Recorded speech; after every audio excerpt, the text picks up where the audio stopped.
Hello everyone, welcome back to नेक्सरिजा learning hub. आज की इस वीडियो में हम बात करने वाले हैं वेरिएबल्स की। और ये आपका लेक्चर 4 है पाइथन सीरीज़ का जो हमारी चलती आ रही है।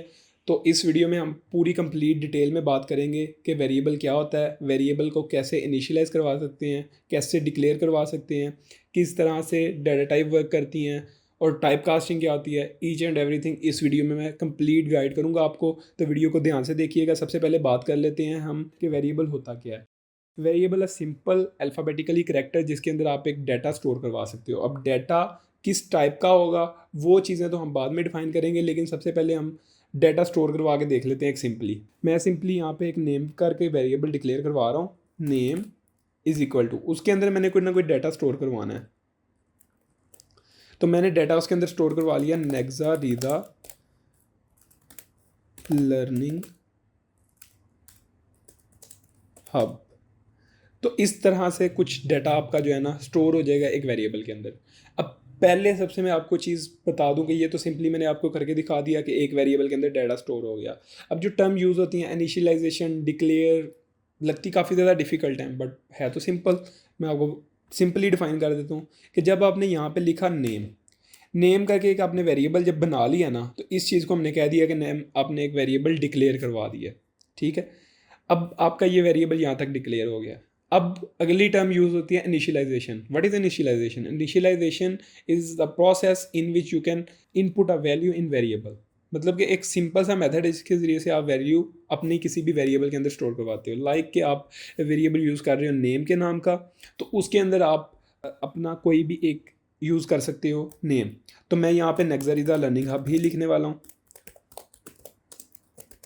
तो जैसा कि नेक्सरिजा लर्निंग हब लिखा, ये अब यहाँ तक जो है ना वैल्यू डिक्लेयर भी हो गई, इनिशियलाइज भी हो गई, मतलब कि दो टर्म्स आपकी कंप्लीट हो गई हैं। अब यूज़ होती है टर्म कि जी इस डाटा को जो आपने डिक्लेयर भी करवा लिया, इनिशियलाइज भी करवा लिया, उसको प्रिंट करवा के दिखाएं। तो मैं जी प्रिंट भी करवा के दिखा देता हूँ। प्रिंट करेंगे हम नेम, तो सिंपली वो हमें नीचे दिखा देगा नेक्सरिजा लर्निंग हब जो कि नेम के अंदर स्टोर था। तो इस प्रकार से कुछ काम करता है आपका प्रिंट फंक्शन। तो सबसे पहले जी हम बात करते हैं अब कि वेरिएबल की जो डाटा टाइप है। डाटा टाइप क्या होती है? डाटा टाइप एक किस्म की टाइप होती है जो कि डाटा की टाइप डिफाइन करती है कि आपने किस तरह का डाटा स्टोर करवाना है अपने एक वेरिएबल के अंदर। तो जैसा कि मैंने अभी नेम वेरिएबल के अंदर मैंने एक डाटा स्टोर करवाया है, वो डाटा किस टाइप का है? वो डाटा है करैक्टर टाइप का, स्ट्रिंग टाइप का। तो स्ट्रिंग एक मैंने नेम के अंदर इनिशियलाइज करवा दी है। अब इसी तरह आप कोई और भी किस्म का डाटा स्टोर करवा सकते हो। Like you can store a integer type data, you can store a floating type data, you can store a Boolean type data. तो ये इस तरह के कुछ डाटा टाइप्स हैं।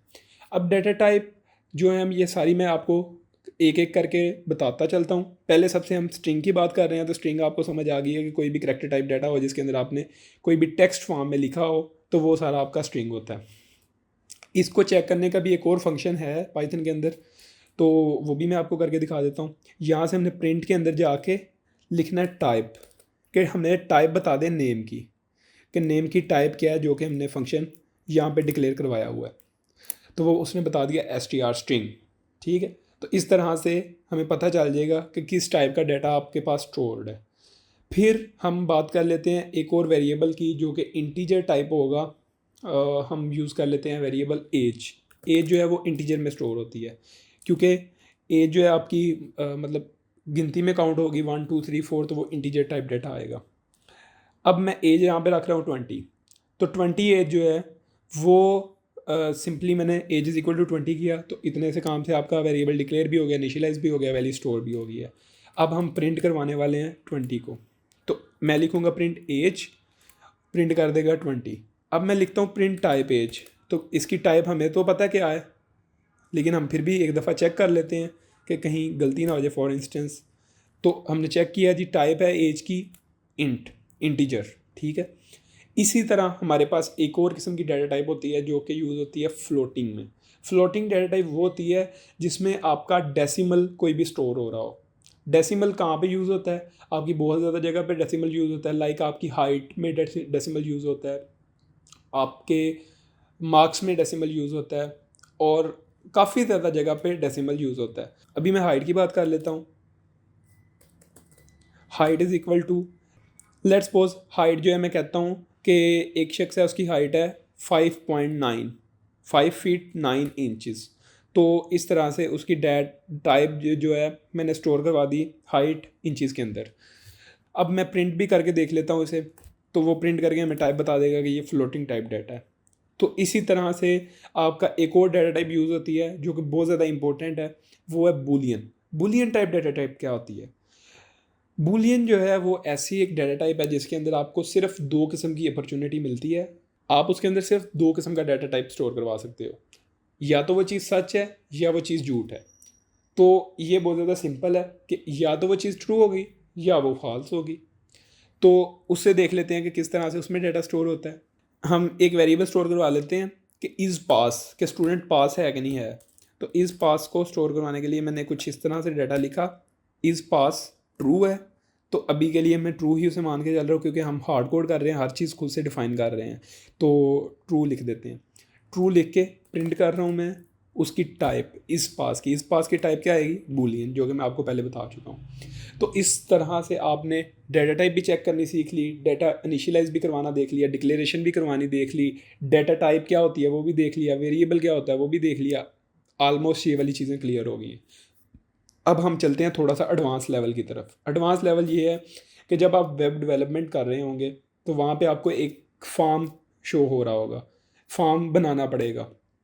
वो फॉर्म में क्या होता है, आपने डाटा स्टोर करवाना होता है यूज़र से लेके, यानी कि यूज़र आके वहाँ पे एंटर करता है अपना नेम, अपनी एज, अपना जेंडर, अपना जो भी काम है, अपना मैसेज एक छोड़ता है वहाँ पे। तो वो जो सारी चीज़ें हैं वो आपकी स्टोर होती हैं एक वेरिएबल के अंदर आके, जो बैकएंड पे कोड पड़ा होता है। अब मैं उसी तरह का एक फॉर्म क्रिएट करने वाला हूँ यहाँ पे। अच्छा, अब हम एक फॉर्म बनाएंगे बेसिक लेवल से। तो सबसे पहले एक वेरिएबल डिक्लेयर करवा लेते हैं नेम। नेम के अंदर हम ले रहे हैं यूज़र से इनपुट इनपुट का एक फंक्शन लिखा मैंने जो कि पाइथन के अंदर ऑलरेडी प्री डिफाइंड होता है। उसके अंदर मैंने वैल्यू से बता दी यूज़र को कि इंटर आ नेम, कि अपना नाम लिखो।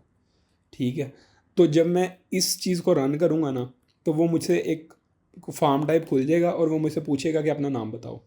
इंटर नेम, मैं अपना नाम बता रहा हूँ उसे, नेक्जा रिज़ा। वो चीज़ उसने अपने पास सेव कर ली है। अब इसी नाम को दोबारा से हम प्रिंट भी कर सकते हैं, जैसा कि आपको मैंने ऊपर सारा कुछ करके दिखा दिया है। आपको पता चल गया होगा अब तक तो कि नेम को प्रिंट कर लेंगे तो हमें उसके अंदर की वैल्यू मालूम हो जाएगी कि जो कि हमने स्टोर करवाई है। तो मैंने लिखा यहाँ पे नेक्जा रिज़ा, तो वो हमने नेक्जा रिज़ा उसने प्रिंट करके दिखा दिया। तो इस तरह से कुछ ये प्रिंट फंक्शन और इनपुट टाइप फंक्शन काम करता है। अब हम प्रॉपर एक फॉर्म बना लेते हैं ताकि जिसके अंदर आपकी सारी चीज़ें आ जाएँ।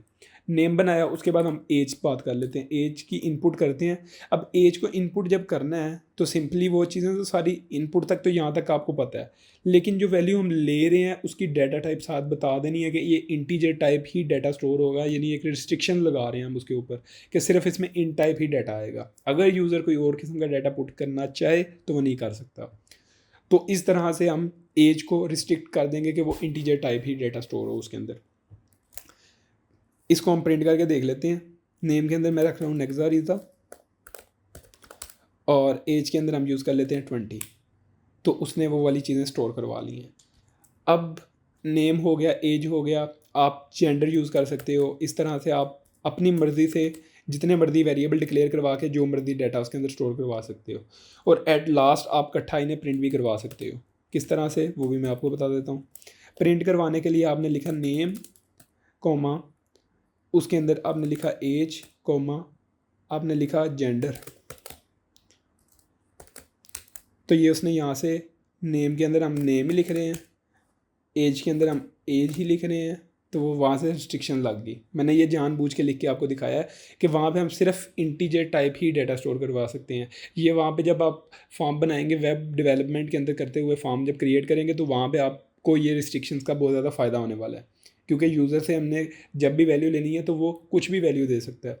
उसे प्रॉपर डिफाइन करना पड़ेगा कि वो यहाँ पे इंटीजर ही स्टोर करवाए। तो इस तरह से आप एरर शो करवा सकते हो। अभी हम सिंपली अपना डाटा लेके चलते हैं जो कि नेम था, एज के अंदर हमने रखा 20 और जेंडर के अंदर हमने रखा मेल। इस तरह से जी नेम 20 और मेल आ गया। अब इसको आप थोड़ा सा और ख़ूबसूरत करके लिख सकते हैं। वो कैसे, यहाँ पे आप इसके अंदर इस तरह की पेरेंथेसिस लगा लें और 7 स्पेसिस दे दें।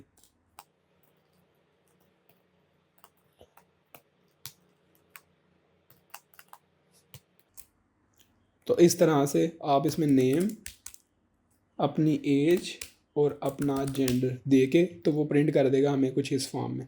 तो आप इसे अपने हिसाब से प्रिंट करवा सकते हैं। तो आज की इस वीडियो में मैंने आपको कम्प्लीटली गाइड कर दिया है कि सबसे पहले वेरिएबल होता क्या है, वेरिएबल के अंदर कैसे वैल्यू डिक्लेयर करवाई जाती है, वैसे कैसे उसे इनिशियलाइज करवाया जाता है, how to store a value in a variable, और डेटा टाइप्स क्या क्या होती हैं, और उसके बाद हमने बात कर ली कि किस तरह से हमने यूज़र से इनपुट लेनी है। तो आई थिंक आज की इस वीडियो में जो चीज़ें मैंने आपको प्रॉपर गाइड की हैं वो आपको समझ आ गई होंगी। इंशाल्लाह ताला हम नेक्स्ट वीडियो में और चीज़ों की बात करेंगे। आज के लिए इतना ही, मिलते हैं नेक्स्ट वीडियो में। अल्लाह हाफिज़।